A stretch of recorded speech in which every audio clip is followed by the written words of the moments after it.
Por trás da fachada polida, a verdade é muitas vezes mais estranha que a ficção. Esta noite revelamos histórias bizarras, mas verdadeiras, dos anos passados de Hollywood. Esses contos, verificados pela história, provam que às vezes a realidade supera até o roteiro mais selvagem. Um deles, as dentaduras secretas de Clark Gable e o horror da halitose. Nosso primeiro conto começa com a realeza de Hollywood, Clark Gable, o elegante rei de Hollywood, com seu sorriso fácil e charme sem esforço. Mas por trás daquele sorriso famoso, escondia-se um segredo bem guardado. Com apenas 32 anos, o deslumbrante sorriso de Gable era totalmente falso. Em 1933, uma grave infecção gengival significou que a maioria dos seus dentes teve que ser removida e substituída. As dentaduras restauraram seu sorriso nas telas, mas trouxeram um efeito colateral malodorante, halitose crônica. No set de E o Vento Levou, a coestrela Vivien Leigh reclamou do mau hálito de Gable durante suas cenas românticas. Imagine Scarlett O'Hara desmaiando nos braços de Rhett Butler, apenas para ser recebida com o odor de adesivo dental e alho. Ainda assim, o carisma de Gable perdurou. Colegas notaram que ele era obsessivo com a limpeza, talvez para compensar seu constrangimento dental.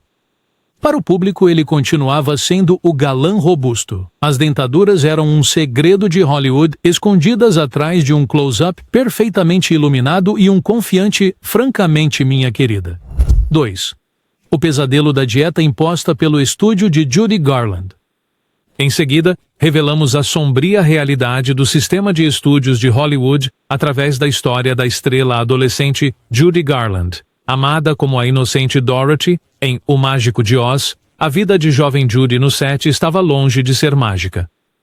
Aos 16 anos, Garland estava sob contrato na MGM, e os executivos do estúdio estavam obcecados com seu peso. O chefe do estúdio, Louis B. Mayer, grosseiramente a chamou de um porquinho gordo com tranças, destruindo sua autoestima. Mayer e seus comparsas colocaram Judy em um regime extremo para criar uma Dorothy mais magra. A dieta? Sopa de galinha, café preto e cigarros, além de pílulas para suprimir o apetite. Este era um plano de fome imposto pelo estúdio, projetado para manter a atriz de 1,50 m sob peso a todo custo. Dia após dia, Garland trabalhava sob as quentes luzes Technicolor, alimentada apenas por um caldo escasso e cafeína. Suas mãos frequentemente tremendo das pílulas de anfetamina dadas para aumentar sua energia. À noite, quando o cansaço se instalava, o estúdio prescrevia pílulas para dormir para fazê-la apagar. Depois, a reenergizava com estimulantes ao amanhecer. Era um ciclo vicioso de drogas e privação, tudo para manter uma figura juvenil. No set de Oz, os membros da equipe notaram os olhos de Judy caírem de fadiga, enquanto ela segurava uma caneca de café preto entre as tomadas. Os responsáveis do estúdio a vigiavam até fora do set. A pressão era imensa. Garland mais tarde lembrou que recebia pílulas para energia aos 10 anos, chamando sua própria mãe de a verdadeira bruxa má do Oeste, por colaborar no abuso. 3. O cadáver de John Barrymore. A pegadinha suprema de Hollywood. Nossa próxima história soa como uma comédia mórbida. Imagine isso, o corpo de um ator lendário roubado de um necrotério para uma última festa. Isso realmente aconteceu com John Barrymore, um dos maiores atores das décadas de 1920 e 1930. Em 1942, Barrymore morreu subitamente de cirrose e insuficiência renal, mas seus amigos festeiros, conhecidos como os Bundy Drive Boys, não estavam prontos para se despedir. De acordo com a lenda de Hollywood, alguns de seus amigos de bebida decidiram pegar emprestado seu cadáver para uma última celebração. Os culpados, o famoso comediante W.C. Fields, o ator aventureiro Errol Flynn e o artista Sadakichi Hartman, entre outros. Como conta a história, sob a cobertura da noite, eles entraram furtivamente na funerária, deram algum dinheiro ao zelador e levaram embora o corpo embalsamado de Barrymore. Eles colocaram o famoso perfil de Barrymore em uma cadeira na mansão de Errol Flynn, possivelmente com um charuto na mão, como se estivesse presidindo uma de suas noites de pôquer. Quando o Flynn tropeçou ao chegar em casa após uma noite fora? Acenderam as luzes. Flynn soltou um grito de gelar o sangue, acreditando que estava vendo um fantasma. Ele fugiu para o quintal em pânico até que os brincalhões o alcançaram e revelaram a verdade. Foi tudo uma última piada distorcida. 4. A misteriosa morte de Thelma Todd, na Coast Highway. Em uma fria manhã de dezembro de 1935, Hollywood acordou com notícias chocantes. A atriz Thelma Todd foi encontrada morta em seu carro dentro de uma garagem situada acima do Oceano Pacífico. A imprensa a apelidou de a Loira do Sorvete, conhecida por seus papéis cômicos e animados, mas seu fim foi digno de um filme noir. O corpo de Todd foi descoberto caído sobre o volante de seu Lincoln conversível marrom chocolate, ainda vestindo um elegante vestido de noite e um casaco de Vison. Ela tinha apenas 29 anos. Relatórios de autópsia mostraram envenenamento por monóxido de carbono do motor do carro. Oficialmente, sua morte foi considerada um acidente ou possível autodestruição, mas imediatamente as coisas não faziam sentido.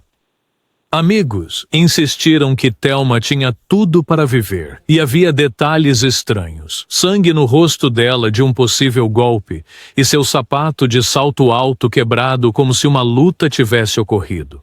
Rumores circulavam de jogo sujo. Os suspeitos pareciam saídos de um romance policial. Havia Roland West, seu amante e parceiro de negócios, que supostamente era possessivo e discutiu com ela na noite de sua morte.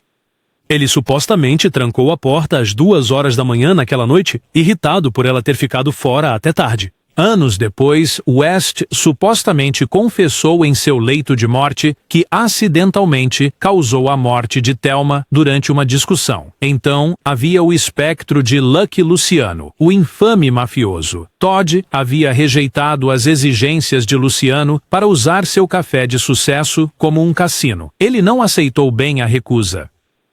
Uma testemunha afirmou que Thelma disse a Luciano: "Só por cima do meu cadáver", em relação ao seu esquema, ao que ele respondeu friamente: "Isso pode ser arranjado." Foi a morte dela uma vingança de Luciano encenada para parecer um acidente?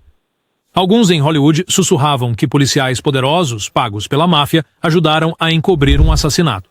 5. Estrelas do cinema mudo versus filmes falados. Fins de carreira trágicos.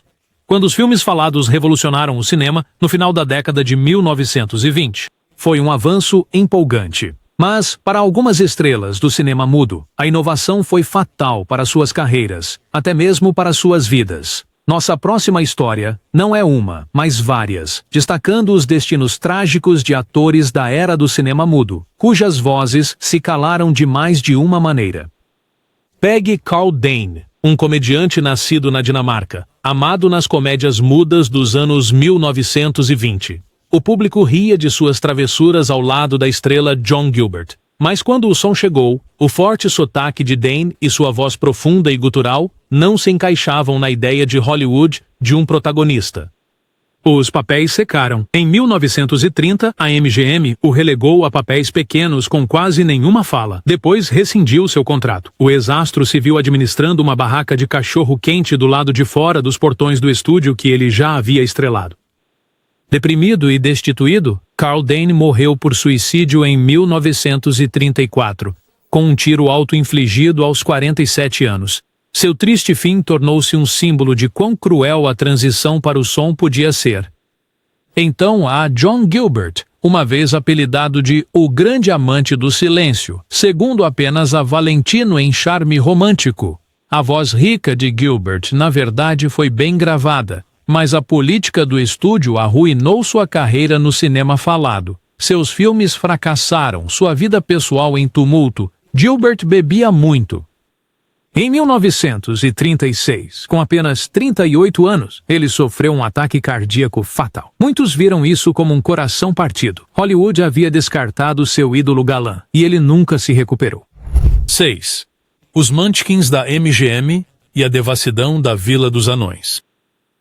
Em 1939, o Mágico de Oz da MGM reuniu um conjunto sem precedentes de 124 pessoas pequenas para interpretar os alegres Munchkins de Oz. Foi uma oportunidade de emprego inovadora. A vida dos atores Munchkin fora das câmeras tornou-se material de lendas escandalosas, com a MGM alegando: Todos juntos no que alguns chamavam de Vila dos Munchkins, no Hotel Culver. O que aconteceu lá varia de encantador a perturbador, dependendo de quem você perguntar.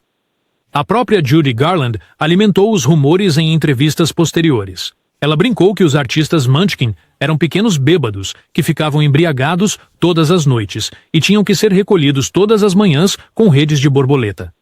O produtor Mervyn LeRoy afirmou que esses atores festivos realizavam orgias sexuais selvagens no hotel, com a polícia local em todos os andares para manter as coisas sob controle. De fato, com tantas pessoas pequenas reunidas, o Culver Hotel supostamente se tornou uma festa contínua de bebidas e travessuras. Uma história frequentemente contada descreve como os atores diminutos, após algumas bebidas, começaram a morder as pernas das pessoas no bar do hotel de forma brincalhona. Outra conta sobre um Munchkin que ficou preso em uma privada durante uma noite de farra. 7. Tortura em Technicolor na estrada de tijolos amarelos. O Mágico de Oz pode ser lembrado por seus visuais brilhantes em Technicolor, mas para os atores, fazer filmes pioneiros em cores parecia mais uma tortura do que magia. Nossa próxima história bizarra examina a dor e o perigo por trás da beleza do Technicolor, onde o sofrimento no set atingiu extremos em nome da magia do cinema. Em 1939, o Technicolor exigia luzes extremamente brilhantes para expor corretamente. Os estúdios de som de Oz estavam inundados com enormes lâmpadas de arco. O calor era enorme e torturante, especialmente para os atores envoltos em trajes pesados e elaborados. Bert Lahr, interpretando o Leão Covarde, usava um traje feito de peles de leão reais que, segundo relatos, pesava quase 90 libras. Sob as luzes escaldantes, Lahr suava tanto que só conseguia aguentar alguns minutos de cada vez antes de ser espremido. A equipe do estúdio tinha que secar a fantasia de leão com um soprador industrial todas as noites, mas o verdadeiro tormento do Technicolor recaiu sobre os dois personagens fantásticos do filme, o Homem de Lata e a Bruxa Má. Buddy Ebsen foi originalmente escalado como o Homem de Lata e passou por um teste de maquiagem com uma pintura facial de pó de alumínio para alcançar aquele brilho prateado. O resultado foi desastroso. Inalando o fino pó de alumínio dia após dia, os pulmões de Ebsen falharam.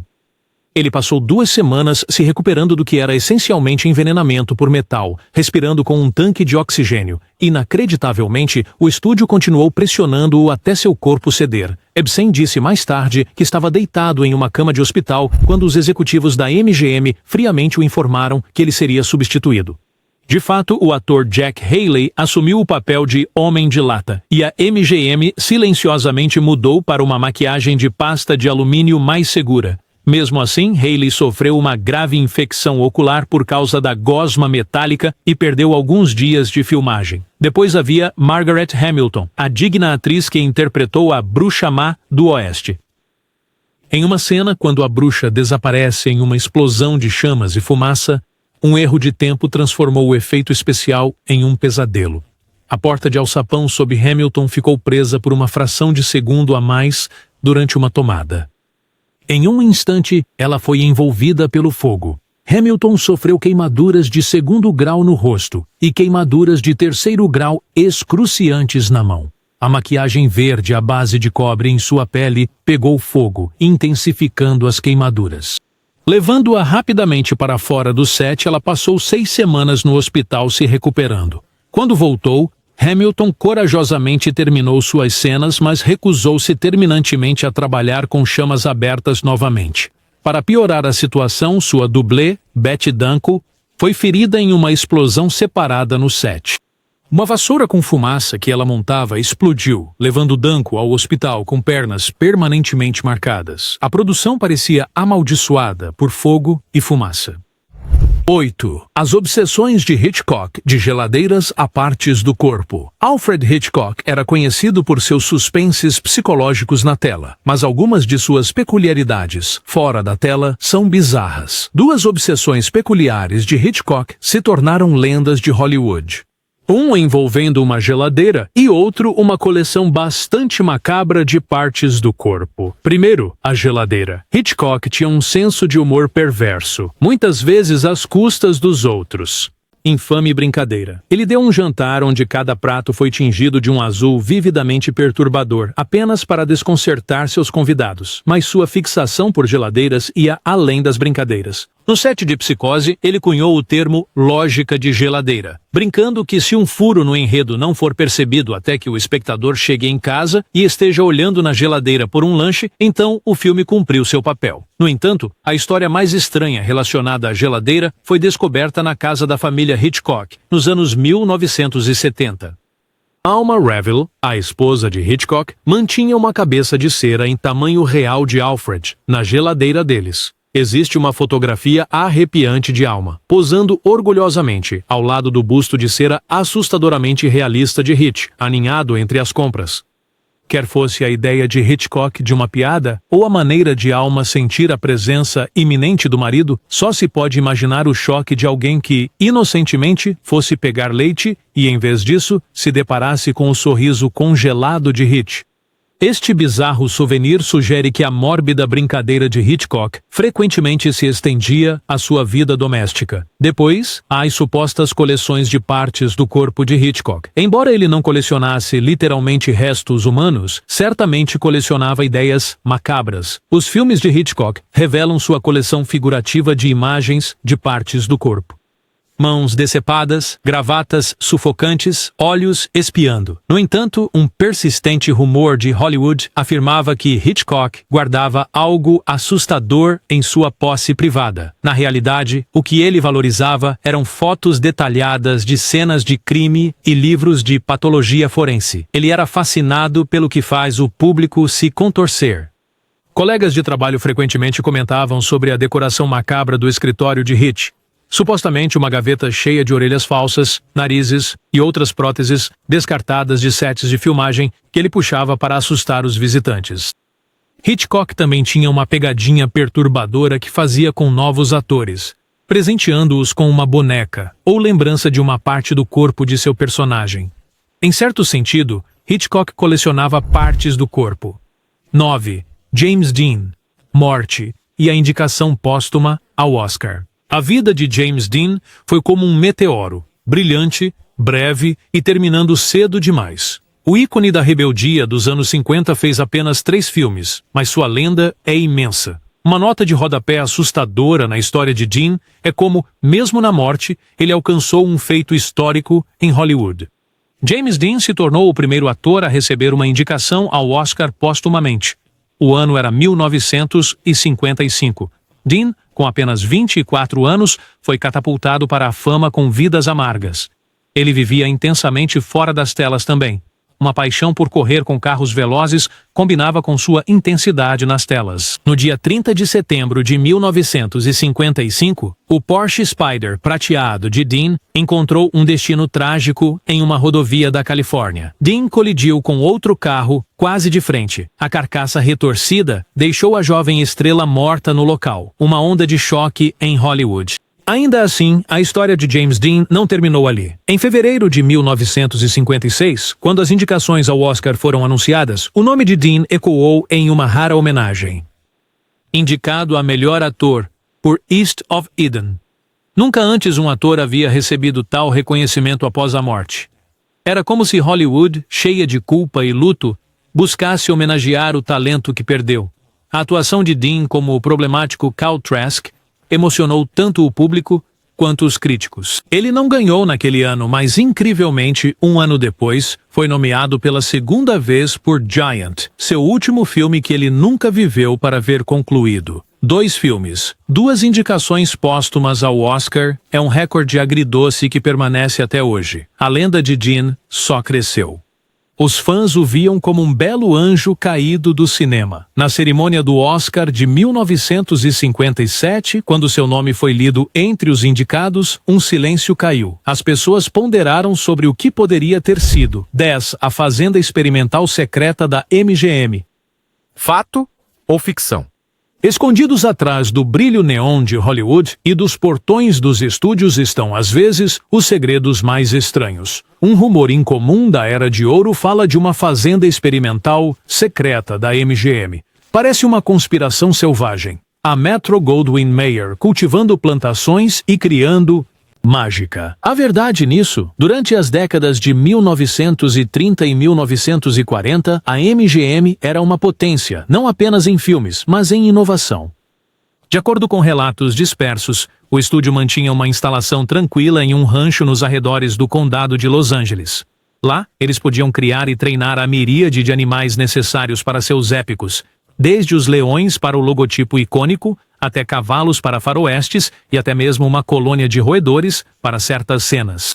Alguns chamavam de fazenda experimental, porque os treinadores de animais e designers de adereços da MGM testavam novas técnicas longe de olhares curiosos. Um exemplo verificado, o leão mascote da MGM, Jackie, foi alojado em uma fazenda de animais afiliada ao estúdio na década de 1930. Jackie foi até usada para testar novos equipamentos de câmera e gravação de som. Da mesma forma, aves exóticas e grouse eram mantidos para povoar cenários de selva. A fazenda também cultivava plantas e flores específicas durante todo o ano que os decoradores de cenários podiam usar sob demanda.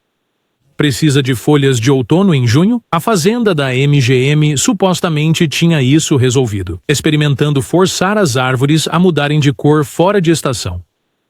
Um empreendimento particularmente estranho, rumor mas não confirmado, foi a tentativa da MGM de criar uma raça de gado em miniatura para uso em cenas de fundo. Embora isso pareça fantasioso, a MGM realmente usava truques de perspectiva forçada e estava constantemente em busca de efeitos práticos.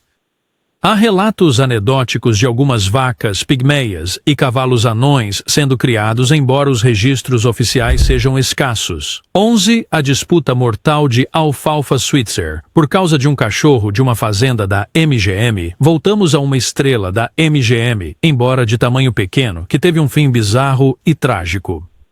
Carl Alfalfa Switzer era famoso como o travesso sardento com um topete nas comédias Our Gang. Mas a vida de Switzer após a fama infantil mergulhou em infortúnio. Tudo culminou em um dos encontros fatais mais estranhos de Hollywood. Aos 20 anos, Switzer lutava para encontrar trabalho como ator. Na noite de 21 de janeiro de 1959, o alfalfa de 31 anos se encontrou na casa de um conhecido chamado Moses Bud Stilts, em Los Angeles. A questão em questão, $50 e um cão de caça. Anteriormente, Switzer havia emprestado o cão de caça valioso de Stilts para uma viagem de caça. O cão fugiu e Switzer ofereceu uma recompensa por seu retorno. Alguém encontrou e devolveu o cachorro, e Switzer pagou ao achador $35 e comprou bebidas para ele.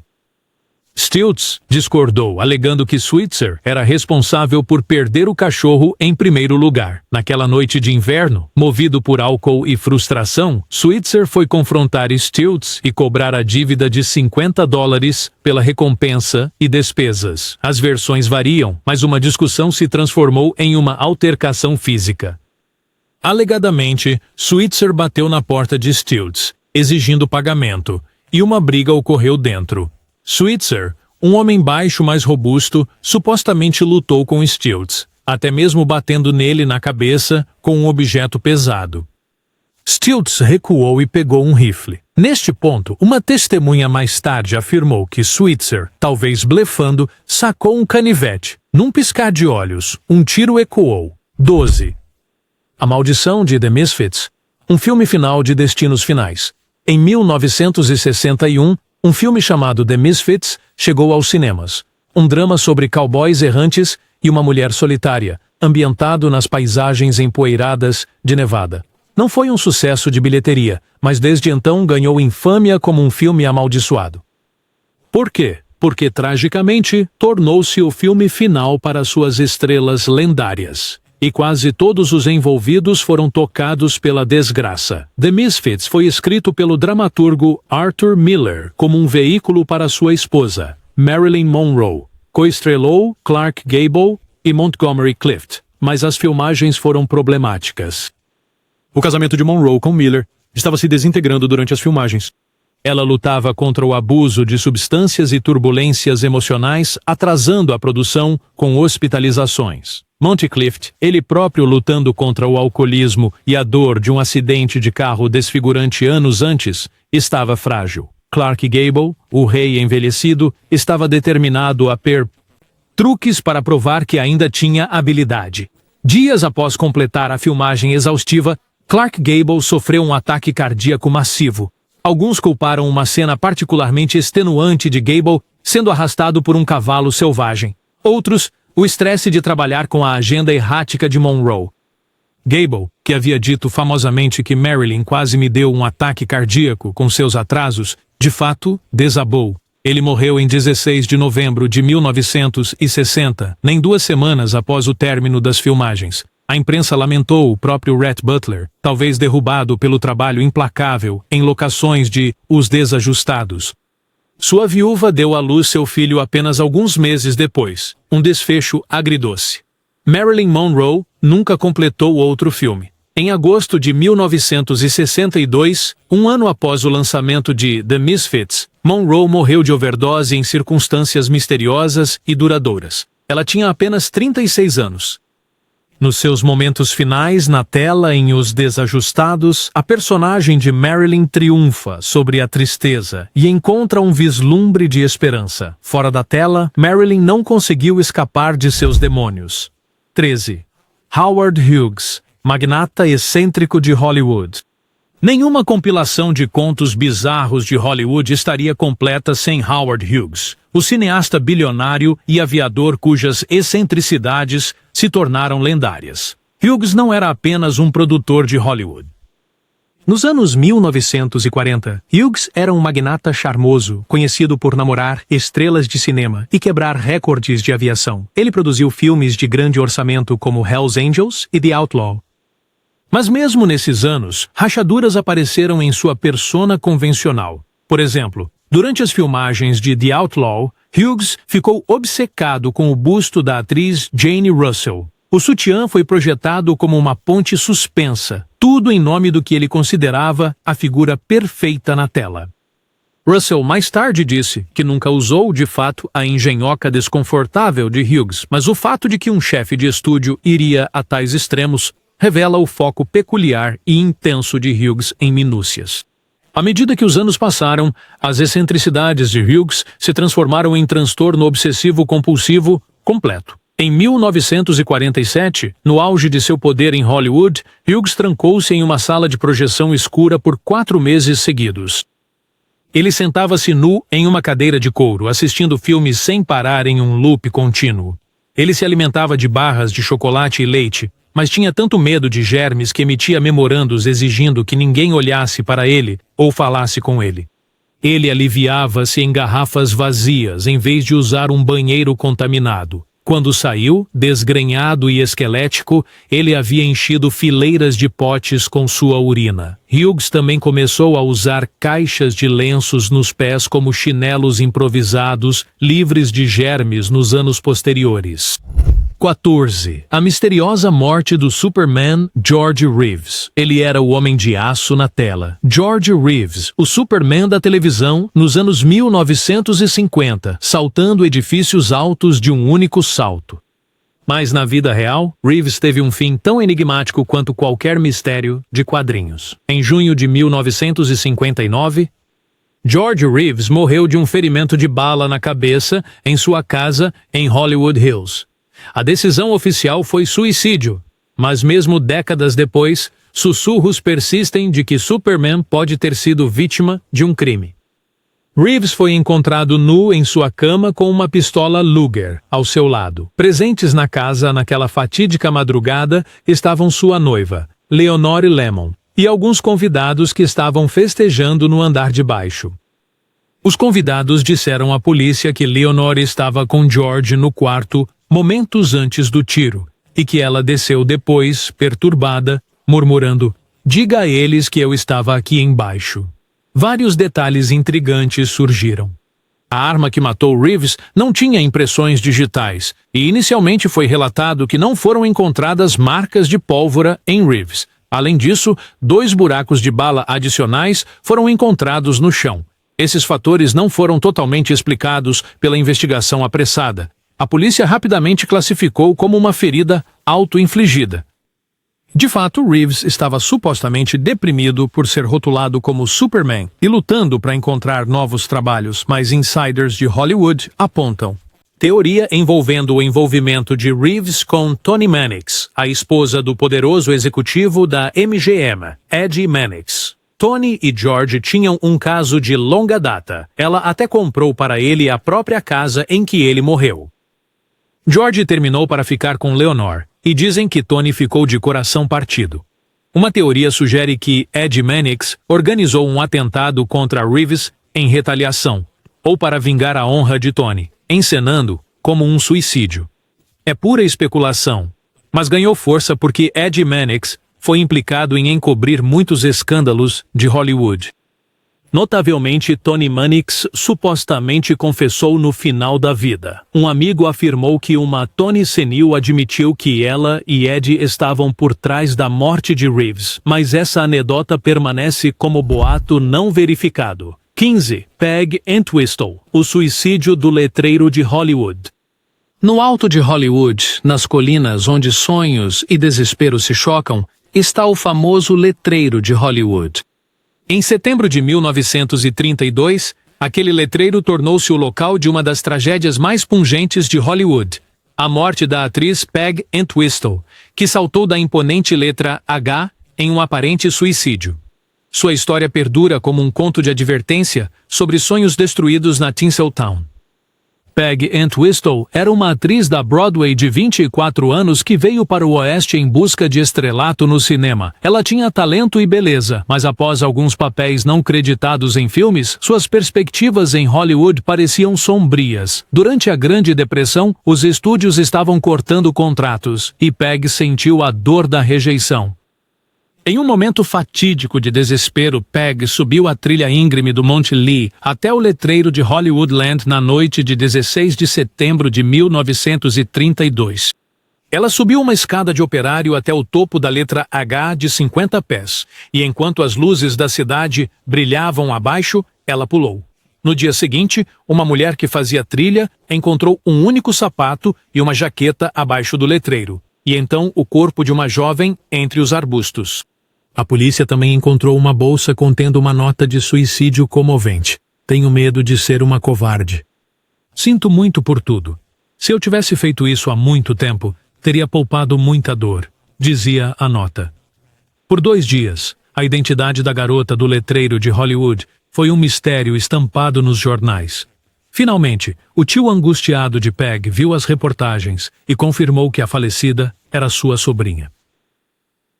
16. Rudolph Valentino e o Anel Amaldiçoado do Destino. Rudolph Valentino, o galã original de Hollywood.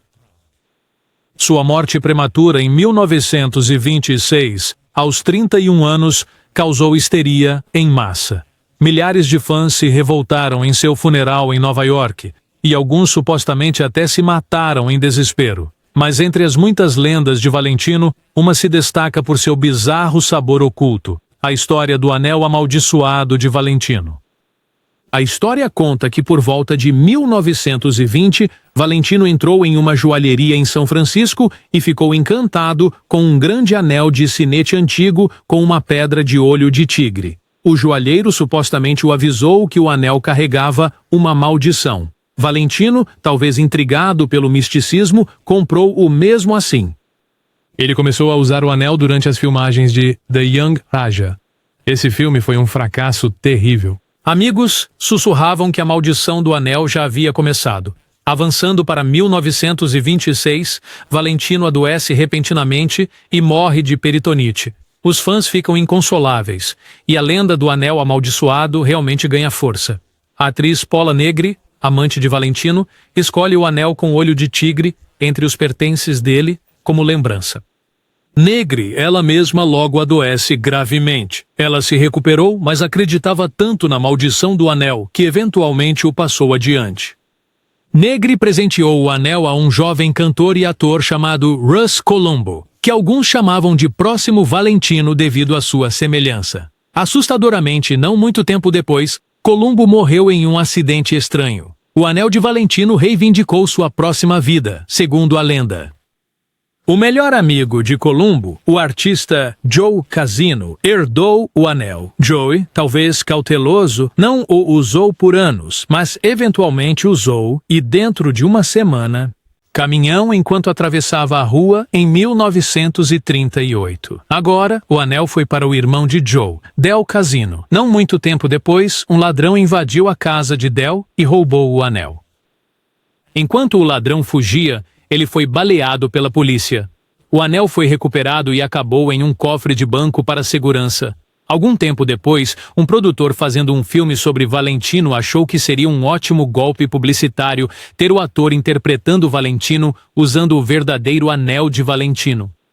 Aquele ator, um jovem chamado Jack Dunn, recebeu o anel para um teste de tela. Estranhamente, semanas depois, Dunn contraiu uma rara doença sanguínea e morreu com apenas 21 anos. A maldição aparentemente atacou novamente. 17º, Bette Davis contra Joan Crawford, a maior rivalidade de Hollywood. Duas das mais formidáveis protagonistas da velha Hollywood, Bette Davis e Joan Crawford, compartilharam uma rivalidade tão notória que se tornou lendária. Seu ódio mútuo era bizarro em sua intensidade e deu origem a incidentes que parecem enredos de uma comédia sombria. As sementes foram plantadas no início da década de 1930. A jovem Bette Davis se apaixonou perdidamente pelo ator Franchot Tone durante as filmagens de Dangerous, mas Tone estava encantado por Joan Crawford, então a rainha do glamour de Hollywood. Crawford acabou se casando com Tone, supostamente esfregando isso na cara de Bette ao exibi-lo no set. Bette, desprezada, nunca perdoou Joan. Nos Oscars de 1936, Bette ganhou o prêmio de melhor atriz. Tony a parabenizou galantemente com um abraço enquanto Joan, famosa, permaneceu sentada, virando as costas. Crawford mais tarde fez um comentário sarcástico sobre o vestido antiquado de Oscar de Davis. Querida Bette, que vestido adorável, ela zombou. A temperatura entre elas ficou abaixo de 0 a partir de então. Avançando para a década de 1940, Crawford muda-se para a Warner Brothers, o estúdio de Bette. Joan tentou enterrar a machadinha, enviando flores e presentes para Bette. Quando Bette recusou o papel principal em Mildred Pierce, Joan o aceitou e ganhou um Oscar por isso em 1946.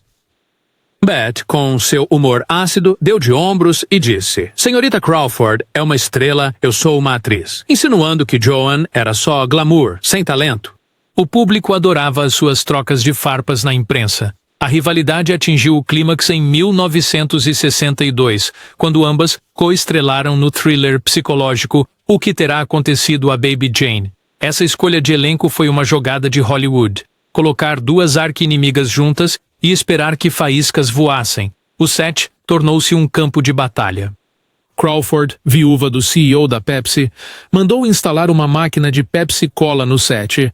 Sabendo que Joan era a embaixadora da Pepsi, Bette exigiu de forma incisiva que uma máquina de Coca-Cola fosse colocada em seu próprio camarim para provocar Joan.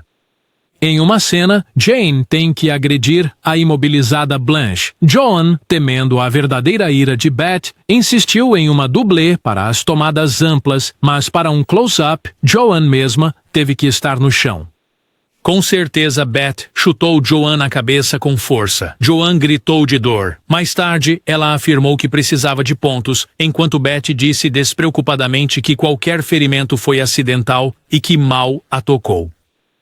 No entanto, os membros da equipe acreditavam que foi bastante deliberado. A próxima fala de Bette no roteiro: "Eu te machuquei acidentalmente." Joan se vingou logo. Em outra cena, Bette teve que arrastar o personagem de Joan pela sala. Sabendo que Bette sofria de problemas nas costas, Joan se fez mais pesada. Ela supostamente encheu os bolsos com pedras e até prendeu pesos sob suas roupas. Cena após cena. Joan ficou mole como um peso morto. Bette gemeu enquanto puxava. Bette mais tarde reclamou que estava em agonia graças à artimanha de Joan.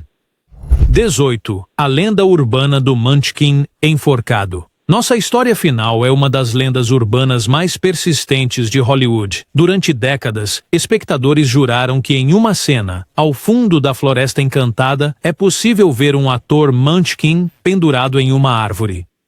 Poderia um clássico familiar esconder um segredo tão mórbido? A origem desta lenda remonta à cena de introdução do Homem de Lata no filme Dorothy. e o Homem de Lata dão os braços e marcham alegremente cantando. Nós vamos ver o mágico pela estrada de tijolos amarelos. Enquanto desaparecem entre as árvores, algo balança à distância. Começando na década de 1980, quando o vídeo doméstico permitiu que os espectadores pausassem e rebobinassem, espalharam-se sussurros de que a forma era uma pessoa pequena pendurada pelo pescoço. A história dizia que um extra Munchkin de coração partido cometeu suicídio no set, e a equipe, sem saber, deixou a filmagem na edição final. Por mais assustador que pareça, isso é claramente um mito urbano. O estúdio explicou que a figura pendurada era na verdade uma grande ave exótica do zoológico de Los Angeles que havia sido trazida para o set para adicionar realismo à floresta. Na cena, o pássaro estende suas asas perto de um lago, e sua silhueta deu a ilusão de uma figura humana balançando. De fato, o Snopes e outros verificadores de fatos desmentiram completamente a história do Munchkin enforcado. Nenhum ator Munchkin morreu durante a produção. Além disso, quando Oz foi remasterizado para o seu 50º aniversário, a suposta cena de enforcamento foi limpa. Isso apenas alimentou as teorias da conspiração, mas a explicação mais simples prevalece. Sempre foi um pássaro, não um corpo.